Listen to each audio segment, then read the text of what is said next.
Hey guys, welcome back to Frequently Asked Questions, and in today's video, I'm going to explain to you how you can delete your Western Union account.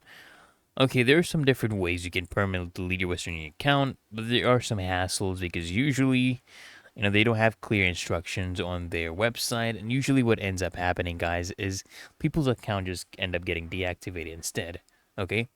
Instead of being permanently deleted. But what we can do is we can try contacting customer care. That's the first way.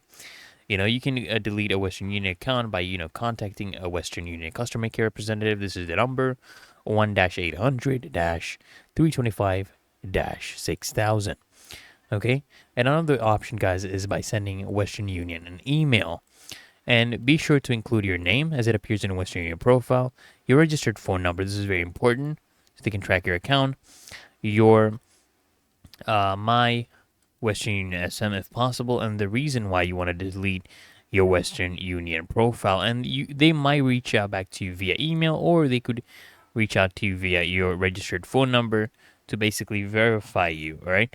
And of course, guys, you can also send a request via physical mail. This is their address, and it's recommended that you actually include a photocopy of your passport or any other identification in your email so you can verify yourself. So hope this video helps you out, guys, and if it does, consider smashing that like button as well as subscribing to Frequently Asked Questions, and I'll see you in the next one.